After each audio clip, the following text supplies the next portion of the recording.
Queridos, a graça e paz do nosso Senhor Jesus, amém? Quero novamente dar as boas-vindas a todos, aqueles que nos visitam, que desejo as boas-vindas a vocês. É um grande prazer nosso, de toda a comunidade, recebê-los aqui. Nós estamos tratando,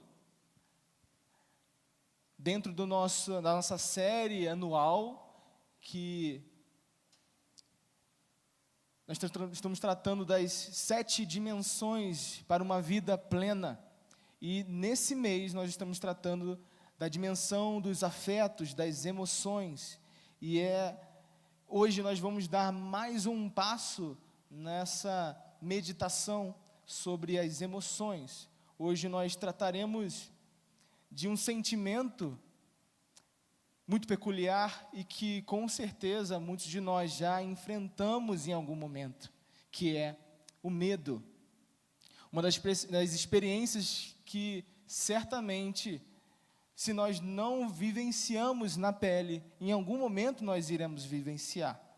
O sentimento de medo, ele pode se apresentar em diversas situações, em diversos momentos da nossa vida também. Quando crianças, talvez muitos de nós tivemos medo do escuro, ou de alguma lenda dessas que às vezes nos contam, do bicho-papão, por exemplo.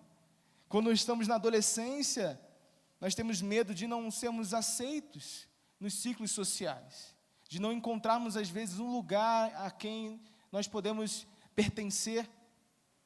Na juventude, temos o medo de errar na escolha da faculdade e não ir para a carreira correta e nos arrependermos e já antecipamos muito com uma ansiedade de que estamos perdendo tempo e por isso nós temos muito medo. Na juventude também podemos ter medo e talvez isso seja mais comum para as jovens, de não encontrar um bom partido, que nós possamos passar o resto da nossa vida, um cônjuge, que nós possamos viver juntos o resto da nossa vida. Quando estamos na vida adulta, na meia-idade, talvez a possibilidade da velhice possa ser um medo. A insegurança do futuro pode ser um medo. Uma insegurança para aqueles que têm sobre o futuro dos filhos, sobre como vai ser daqui a alguns anos para as nossas crianças. Talvez na vida adulta um outro medo seja de alguma crise econômica que se abata contra o nosso país, contra o nosso estado, contra a nossa cidade, e ela possa vir a abalar as nossas estruturas. E o medo da economia brasileira não está indo muito bem, pode corroer as nossas mentes. E quando nós chegamos na melhor idade, na terceira idade, talvez o medo que os idosos possam ter é o medo de uma doença que possa o paralisar de vez. Ou o medo de que depois de ter criado os seus filhos, ele se veja sozinho dentro da sua casa. E tenha o medo de viver o final da sua vida de forma solitária. Enfim, muitos medos podem aparecer ao longo da nossa caminhada, ao longo da nossa vida. Certamente o medo pode e estará presente em nossas vidas. A pergunta é como podemos lidar com ele? Como podemos vencer o medo? Como podemos evitar que esse medo que é natural possa nos dominar e nos paralisar?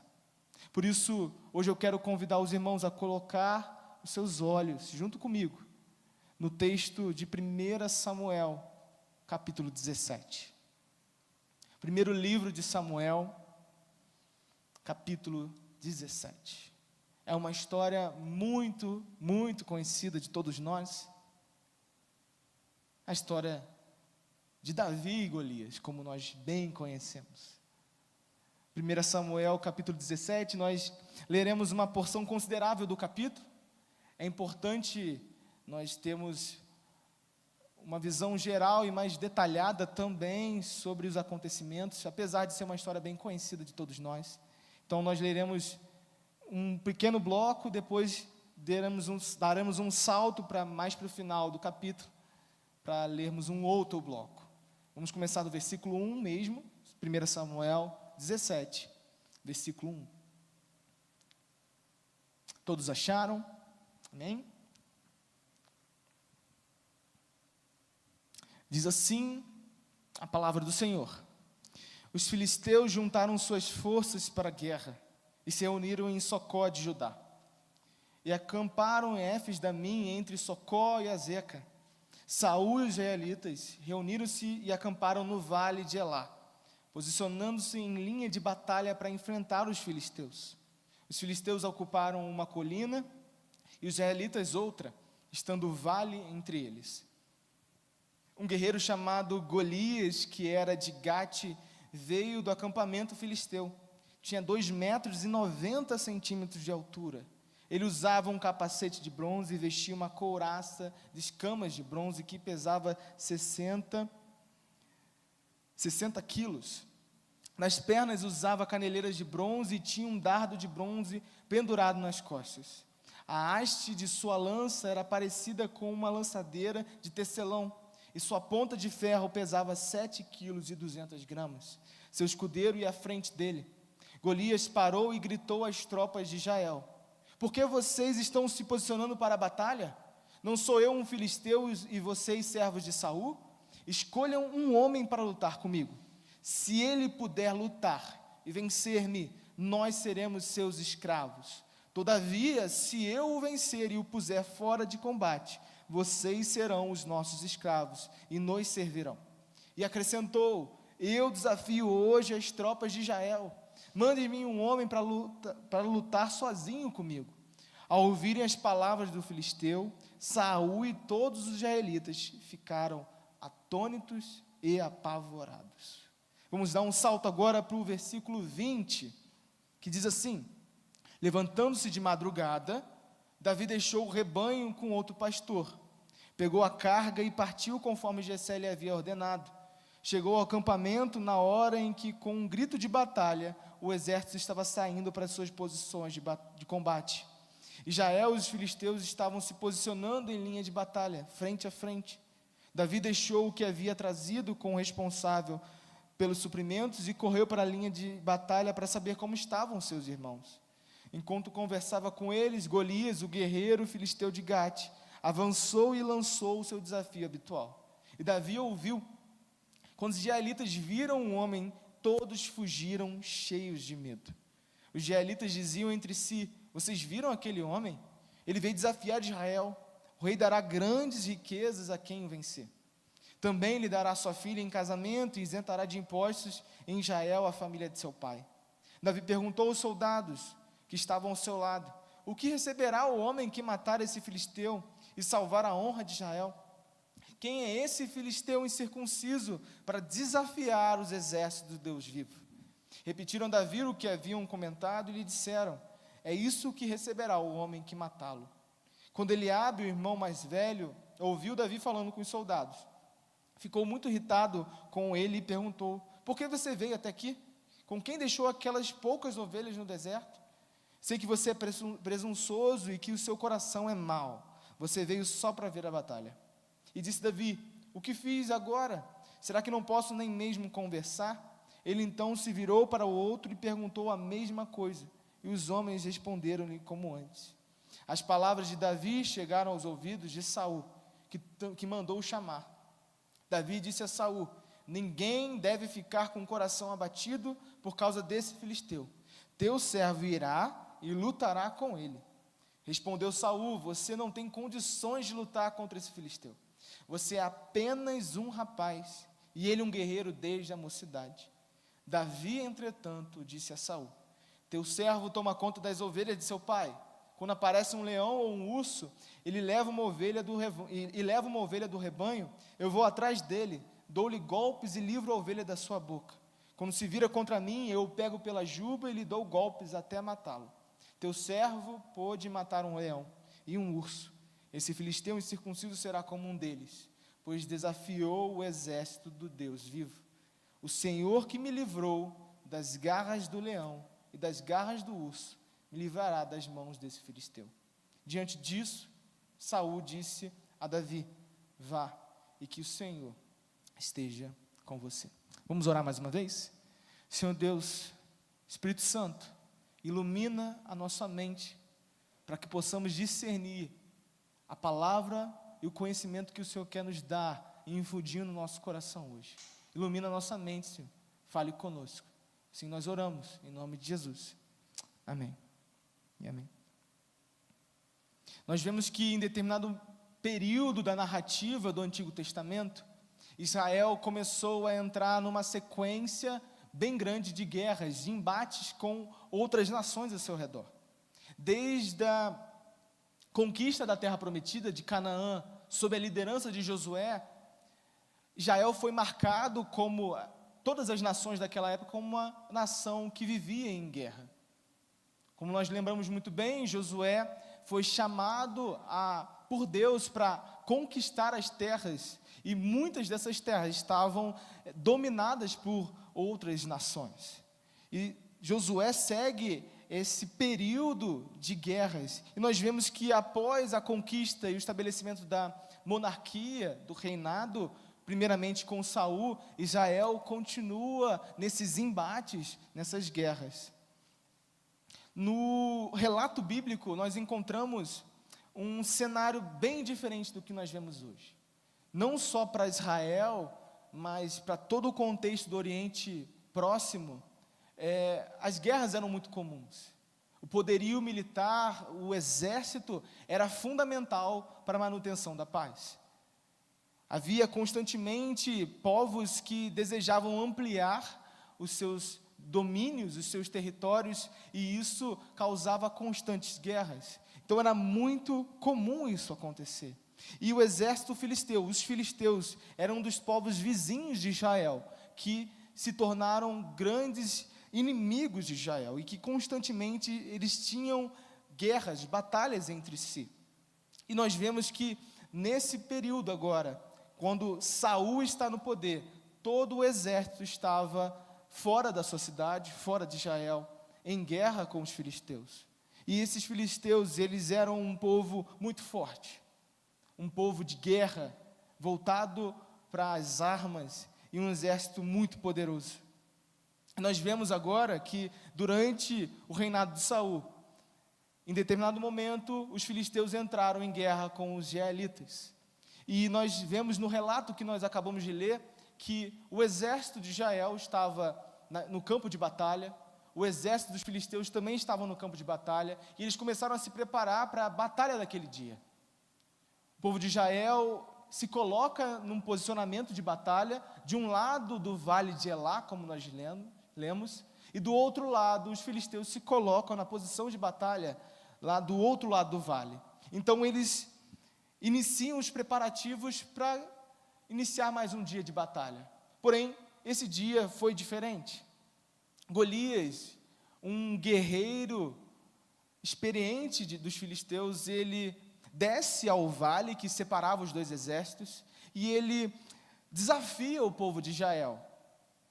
Ele desafia chamando um dos soldados que pudesse se colocar de prontidão para que lutasse com ele em uma modalidade de batalha que era também muito comum no Oriente Próximo, onde havia uma batalha representativa para que evitasse muitas mortes numa guerra sangrenta entre todos os soldados. Era comum que o soldado mais forte de um exército se colocasse na frente de batalha contra o soldado mais forte do outro exército. Os dois iriam batalhar entre si, e o resultado dessa luta individual entre os dois melhores soldados definiria quem venceria aquela batalha.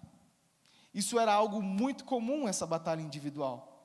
O melhor guerreiro de cada lado se enfrentaria. Isso evitaria uma chacina, muito sangue que seria derramado. Então isso era muito comum naquela época. E consequentemente, aquele que perdesse naquela batalha individual teria o seu exército, a sua nação, despojada, destruída e subjugada. Saul e seu exército ouvem esse chamado, esse desafio de Golias. Golias, que para nós hoje também, não só para a época, era um homem fora do comum. Nós vemos o texto narrando o porte físico desse guerreiro. O texto nos diz que ele é um homem que tinha uma altura de aproximadamente 3 metros, 2 metros e 90 centímetros, algo que é muito incomum hoje nos nossos dias. Ele possuía uma armadura de bronze que pesava só ela 60 quilos, quase o meu peso, irmãos. Eu sou pequeno, mas quase o meu peso. Ele também tinha, só a ponta da sua lança pesava 7 quilos e 200 gramas. Ele tinha todo um armamento pesado, forte, poderoso. E além disso, Golias não era um novato em guerras. Ele era guerreiro desde a sua mocidade. Ele era habilidoso, ele conhecia as estratégias de guerra. Ele, além de ter um porte físico muito avantajado, ele era um homem de guerra, ele sabia como lutar, ele sabia como guerrear. Ele tinha força, ele tinha resistência, ele tinha a mentalidade de um guerreiro. Então esse homem, extremamente forte, extremamente equipado, desafia o povo de Israel. Diante desse cenário, nós vemos claramente que Golias era o melhor guerreiro dos filisteus. E do outro lado? Do outro lado, Israel deveria enviar o seu melhor guerreiro também.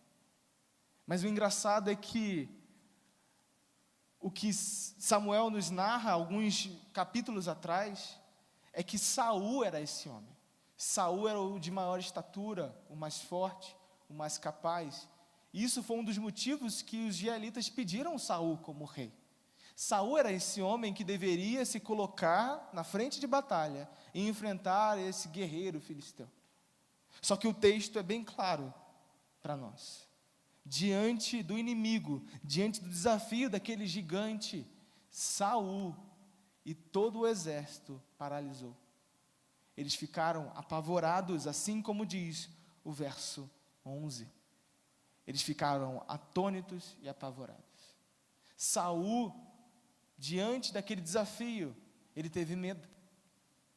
E a postura de Saul representa a postura de todo o seu exército. Ninguém teve coragem de dar um passo para aquele vale e enfrentar Golias, e aceitar o desafio de Golias.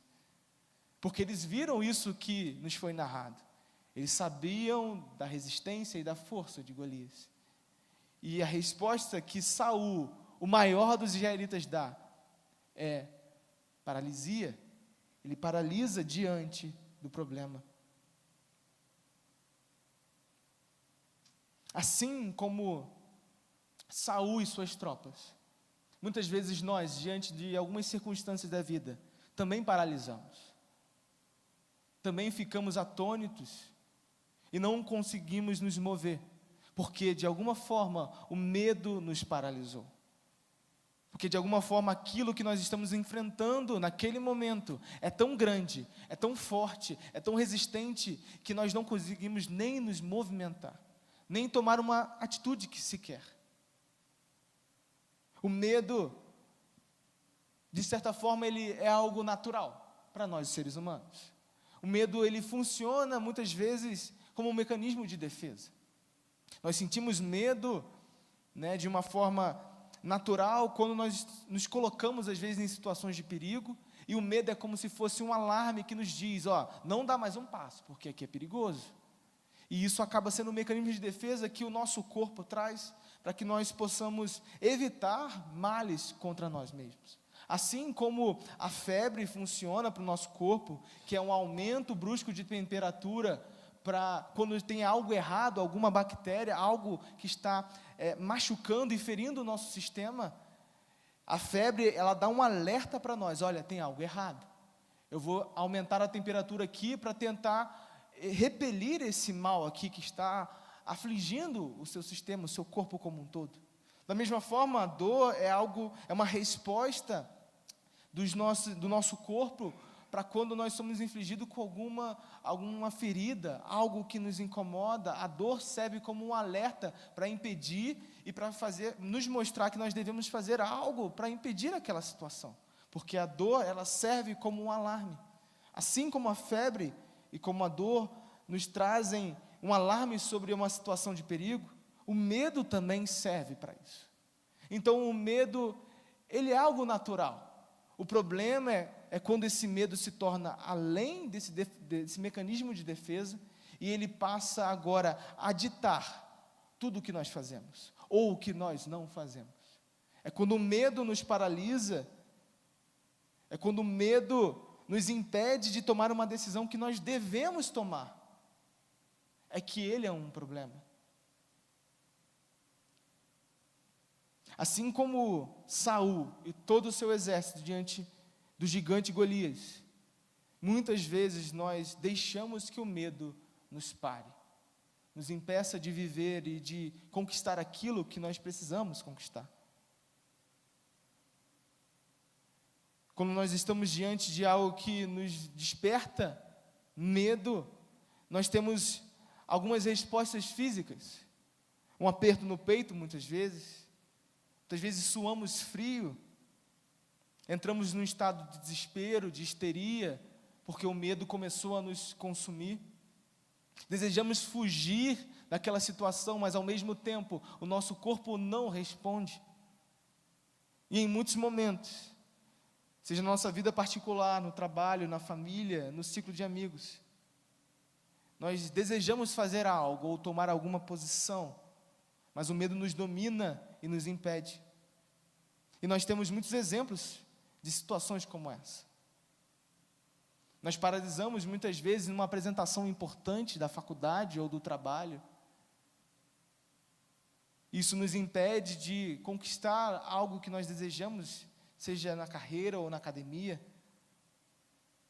Muitas vezes nós temos medo de investir num novo negócio, de mudar o rumo da nossa carreira, de mudar de emprego.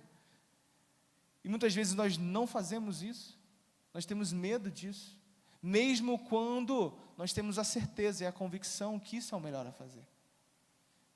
Nós temos medo, muitas vezes, de reatar relacionamentos quebrados, com receio, às vezes, de piorar mais a situação, de remexer em algo que não nos faz bem ou não faz bem a outra pessoa.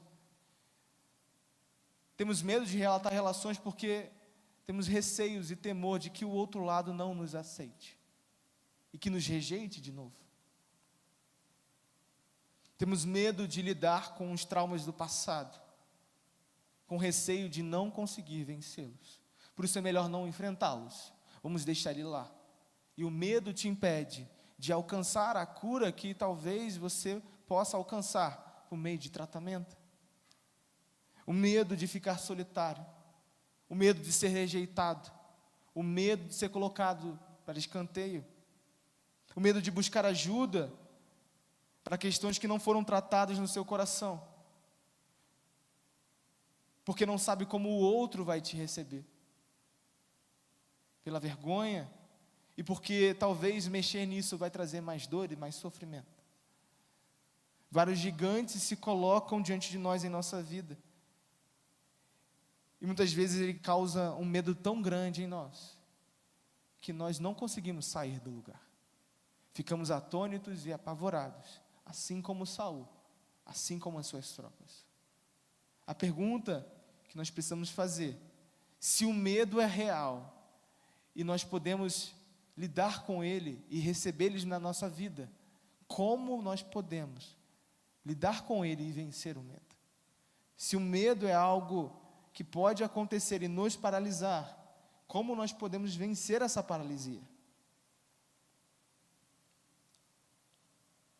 Nós temos agora no texto uma outra figura que é oposta e que tem uma ação diferente de Saul e do seu exército. Essa figura é de Davi. Jessé, o pai de Davi, ele chama o seu filho e ele entrega alguns mantimentos para que ele fosse até o campo de batalha e levasse esses suprimentos para os seus irmãos e para os soldados. Então Davi se coloca, ele deixa as suas ovelhas ali sob cuidado de outro, e ele se coloca a caminho do campo de batalha levando esses suprimentos. Ao chegar no campo de batalha, Davi chega no exato momento em que Golias, por mais um dia, chega no meio do vale e desafia o povo de Israel. Provavelmente, durou alguns dias em que Golias, desde a primeira vez que desceu e desafiou o povo, isso passou alguns dias, e todos os dias, o que o texto nos dá a entender nesses dois momentos, Golias ia até o meio do vale e desafiava. Então, desde o primeiro desafio de Golias, já havia se passado algum tempo. Nós vemos aqui que Davi chega em outro momento, e novamente Golias, mais uma manhã de batalha, se coloca no meio do vale, e ele desafia novamente o exército israelita. Dessa vez Davi está lá, e ele ouve claramente o desafio de Golias. Golias, com certeza, sendo muito irônico, muito sarcástico, continua falando do jeito que ele fala, desafiando com um ar de arrogância o exército israelita. E Davi ouve aquilo tudo. E nós podemos perceber que Davi tem uma postura diferente dos israelitas. Ele tem uma atitude diferente de Saul. Davi, ele se coloca como alguém inconformado com a afronta daquele guerreiro. Davi, ele se coloca como alguém que não aceita que Golias fale daquela forma e desafie de uma forma tão ultrajante o exército israelita. E é engraçado que na fala de Davi, nós percebemos claramente que o que ele está preocupado não é a honra de Saul ou a honra do povo de Israel. O que ele coloca claramente, quando fala a respeito de Golias e se indigna com o que ele está dizendo, ele coloca o ponto em Deus. Quando ele se refere a Golias e a sua afronta, ele não diz que Golias está afrontando a Saul. Ele não diz que Golias está afrontando aos israelitas. Ele diz que Golias está afrontando ao Deus vivo. Ele faz questão de dizer que o exército não é de Saul, o exército é do Deus vivo. Então nós vemos que Saul fica sabendo da fala de Davi. Da fala de Davi, que indignada com o que Golias estava falando, e que Davi afirma com todas as palavras que lutaria contra Golias.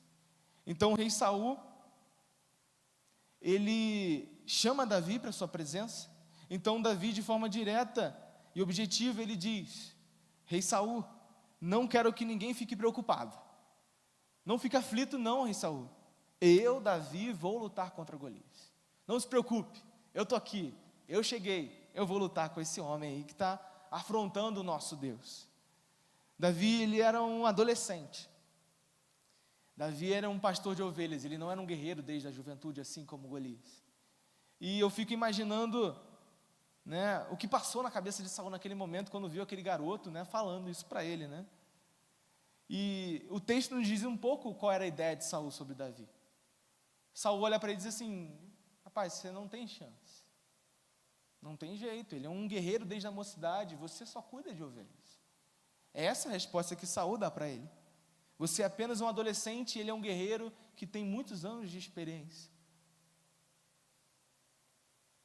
E é interessante que depois de uma fala dessa, Davi estava tão animado, né? Tão determinado a lutar com Golias, e vai lá o rei e joga um balde de água fria na cabeça dele. Davi tinha tudo para desistir e paralisar também. Porque Saul deu um choque de realidade. Ele podia olhar para si mesmo e olhar: cara, mas realmente eu sou só um rapaz. Olha a minha altura e olha a altura dele. Ele é um guerreiro, eu sou pastor de ovelhas. Realmente eu não tenho chance contra esse homem. E ele poderia muito bem, após essa fala de Saul, ter sido paralisado de medo, assim como todo o exército. Mas a resposta de Davi nos surpreende. Ele responde Saul dizendo uma história, uma experiência que ele teve como pastor de ovelhas. Ele não fugiu da sua realidade. Ele conta a história de que quando um leão ou quando o urso tenta tragar uma das suas ovelhas, ele vai atrás da sua ovelha, livra a ovelha das bocas do leão, e depois, se o leão vai em cima dele, ele vai para cima do leão e luta com o leão. E ele diz que isso aconteceu com o leão e com o urso, e que Deus deu a vitória para ele contra o leão e com o urso. E ele conseguiu livrar as suas ovelhas. E por causa da certeza que ele tem, de que Deus estava com ele contra o leão e contra o urso, ele tinha plena convicção que quando ele fosse contra Golias, Deus o iria livrar também. Deus daria vitória para ele, assim como deu quando ele era apenas um pastor de ovelhas, quando ele estava apenas pastoreando as suas ovelhas. Davi não estava colocando a sua confiança, ele não estava tão confiante sobre si mesmo em lutar com Golias, por causa das suas habilidades, por causa da sua estatura, porque ele não tinha estatura, habilidade, força para guerrear. Numa visão puramente humana, ele não tinha realmente chances. Saul está sendo realista com um olhar puramente humano. Davi não tinha chance contra Golias. Ele não sabia segurar uma espada, ele não sabia lançar uma lança, carregar um escudo, ele não sabia. Ele sabia o quê? Pastorear ovelhas. Mas Davi está tão confiante, não por causa das suas habilidades, mas porque ele tinha plena convicção de que Deus lutaria com ele e por ele. É isso que fazia com que Davi confiasse e se colocasse nessa situação. Davi não estava confiando na sua habilidade, porque ele não tinha, só restava a ele confiar em quem? Em Deus. E é isso que Davi ensinou a Saul, e é isso que Davi ensina para nós hoje. A confiança de Davi, o que o fez diferente de todo o povo, foi porque ele não olhava para si mesmo e para a sua inabilidade e as suas fraquezas, mas ele olhava para Deus e para a sua força e grande capacidade de dar a vitória a Davi e a Israel naquele dia. Davi, o menor de todos os israelitas, naquele campo de batalha, foi o único que não paralisou diante de Golias. Foi o único que não paralisou diante do medo.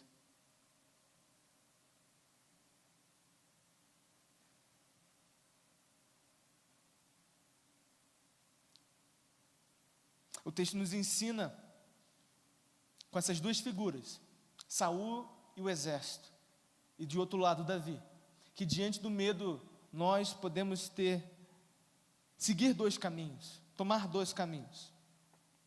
O primeiro caminho, que é o caminho de Saul e dos israelitas, olhar apenas para o que nos aterroriza, para a circunstância adversa e para a nossa fraqueza e inabilidade, impotência diante da circunstância e paralisar.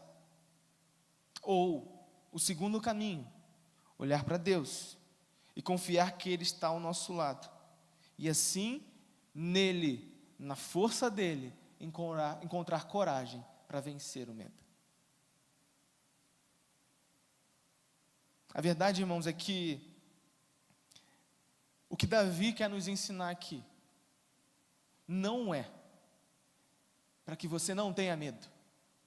Que muitas vezes, diante de uma situação que nos aterroriza, muitas pessoas a gente conversa com muitas pessoas e elas nos dão uma resposta: não tenha medo, não tenha medo.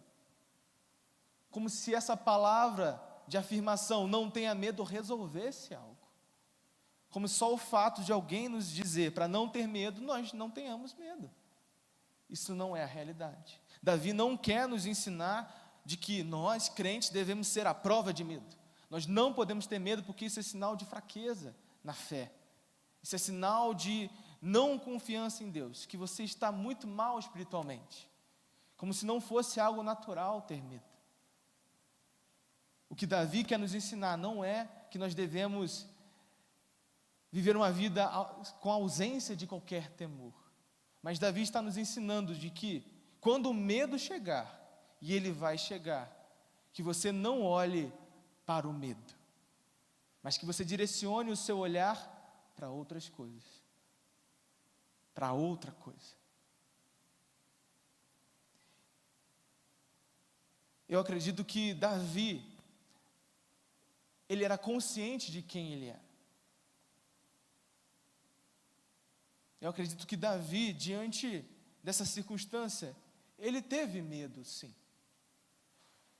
Se vocês lembrarem, quando Saul oferece a sua armadura, Davi tenta colocar. E é engraçado isso, né? Davi sabia que aquela armadura, né? A gente vê o porte diferente de Saul, quando é descrito aqui de Davi, um adolescente, e o texto nos narra que ele não conseguia se movimentar com a armadura de Saul, mas Davi tentou colocar aquela armadura. Eu fico imaginando, talvez ele tenha sentido temor, sim, porque ele era realista, ele viu quem era o seu adversário, um homem de 3 metros de altura, forte, guerreiro.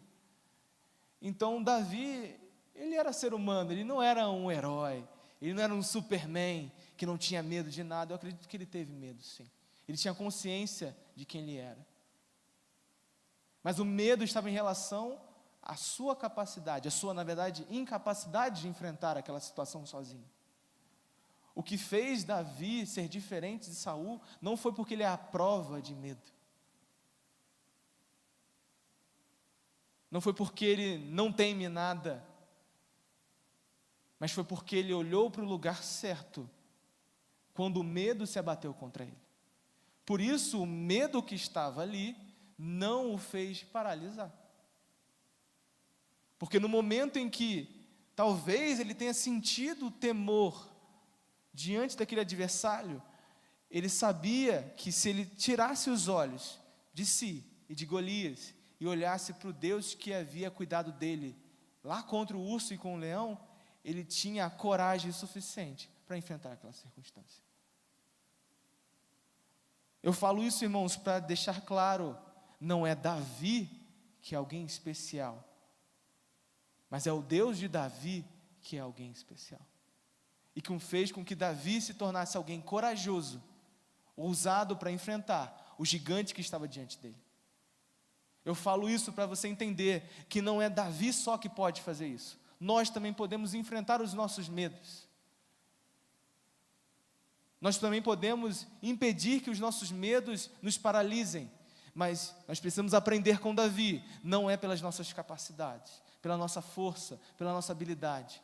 Nós só vamos vencer o medo que nos paralisa, quando nós olharmos para Deus e não para nós e para o medo. É uma mudança de direção dos nossos olhares que deve ser feita. Porque quando nós olhamos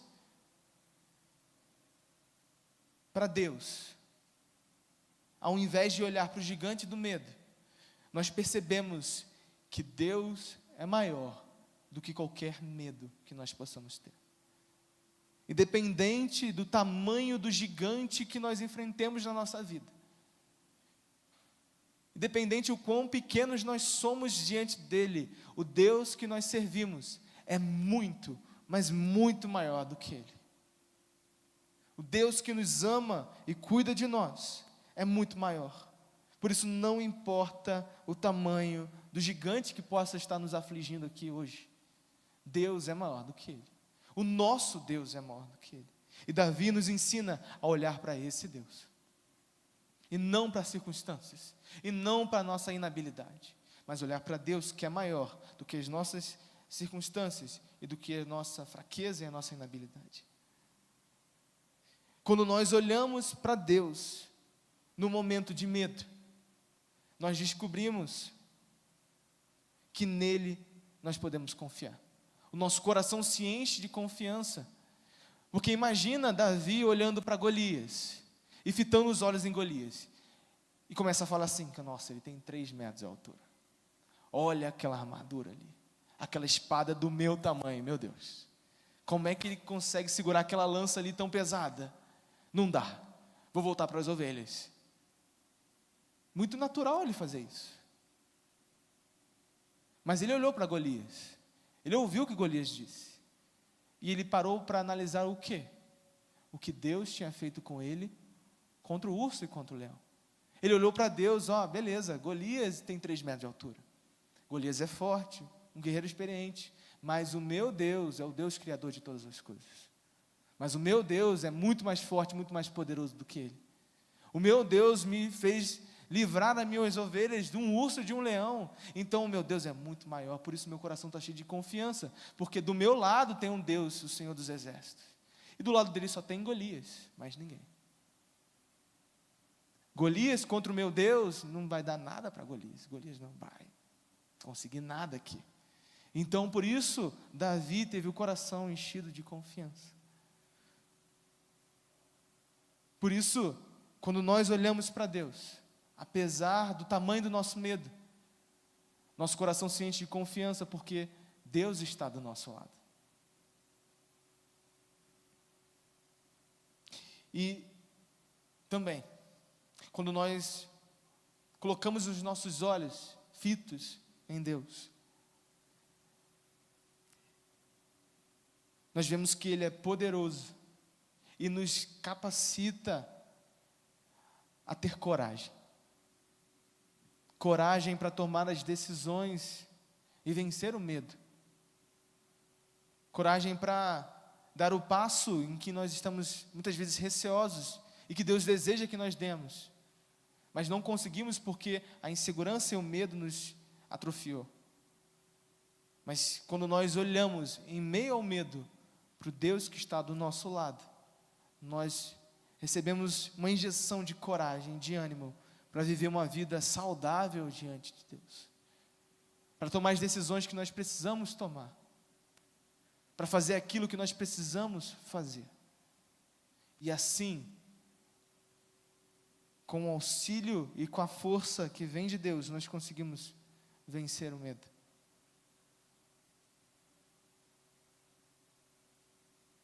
Deus nos dá a coragem, a mesma coragem que Ele deu a Davi para aceitar o desafio contra Golias. A pergunta que eu faço para encerrar a nossa conclusão, a nossa reflexão: o que nos faz crer e ter a certeza de que podemos vencer todo o tipo de medo? O que nos dá a certeza de que o medo não nos paralisará de forma definitiva e impedirá que nós vivamos a vida que Deus tem preparado para nós vivermos?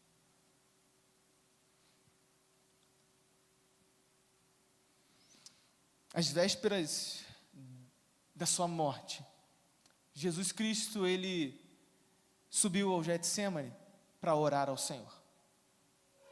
Se você lembra muito bem, Ele ora a Deus, clamando com um coração aflito e angustiado, para que Deus o livrasse daquela circunstância, daquela missão que Ele deveria fazer, que era morrer na cruz do Calvário, tomar sobre si os nossos pecados, ser abandonado por Deus, receber a ira de Deus sobre ele.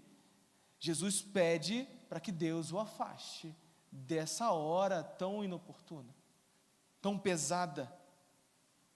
Jesus chega a suar sangue de tão aflito que estava o seu coração e a sua alma.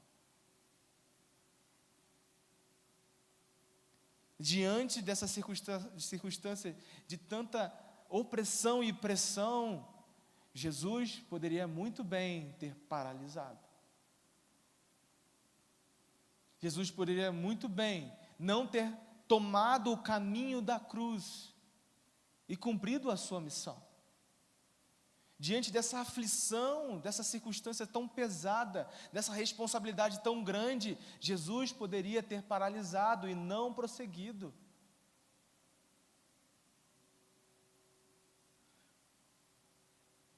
Mas nós vemos que Jesus não faz isso. Nessa mesma oração, Ele diz: estou com um coração aflito, Senhor.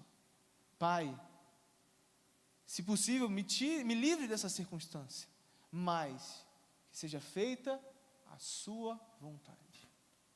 Jesus estava plenamente consciente da sua missão.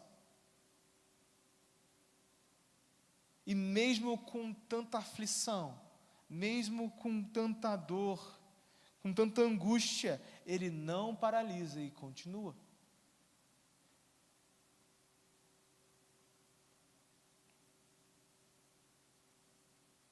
Certamente Jesus teve um ato de coragem,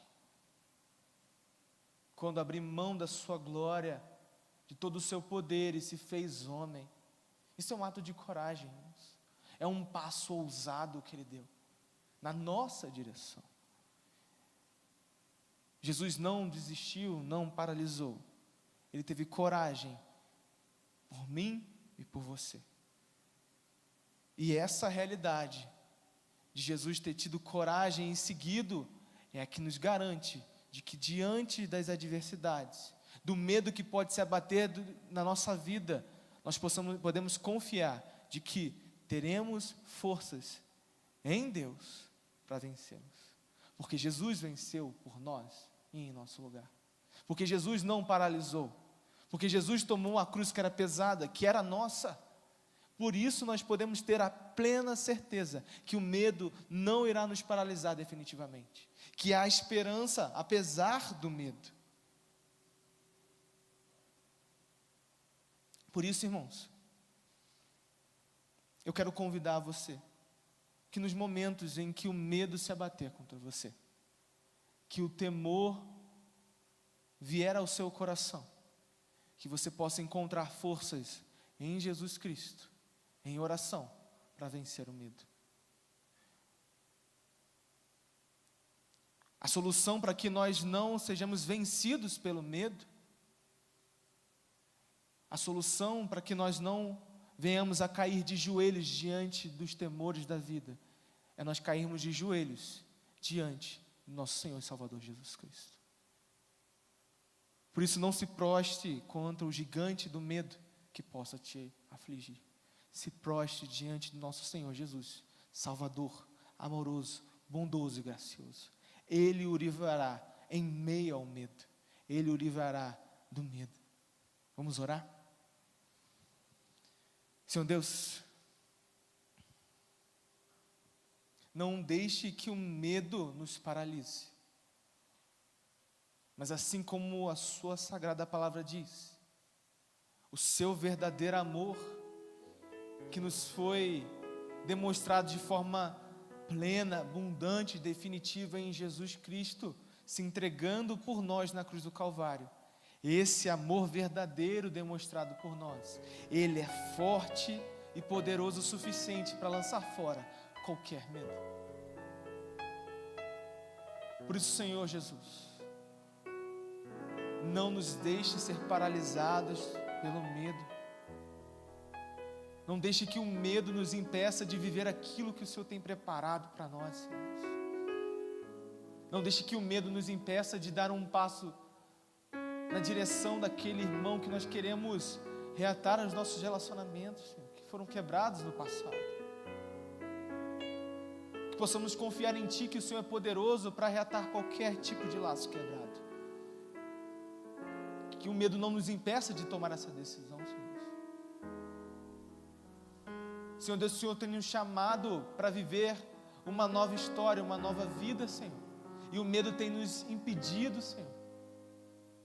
Que o Senhor possa lançar fora esse medo, Senhor. O Senhor tem projetos para nós, Senhor. Seja eles financeiros, Senhor, de uma carreira, Deus, na academia. Senhor, o Senhor tem projetos para nós de vivermos num novo lugar, Senhor. De criarmos os nossos filhos num lugar diferente. Se nós temos sido sucumbidos pelo medo e não ouvido a sua voz e não cumprindo a sua ordenança, que o Senhor possa nos livrar desse medo, Senhor, para que nós possamos tomar a atitude que o Senhor deseja que nós tomamos. Não nos deixe paralisados, Senhor, pelo medo. Que possamos encontrar em Ti coragem, ousadia para viver tudo o que o Senhor tem preparado para nós. Por isso, Senhor, nos ajuda. Nos ajuda a vencer os gigantes que se aparecem na nossa frente, Senhor. Porque não há nenhum gigante nessa terra, Senhor, nos céus ou debaixo dos céus, que seja maior do que o Senhor. Por isso colocamos a nossa confiança em Ti. E colocando a confiança em Ti, não importa o que aconteça ao nosso entorno, ou dentro do nosso coração, nossa fé nunca será abalada para o Senhor Jesus. Nos livra, Senhor, do medo. Assim nós oramos em Teu nome.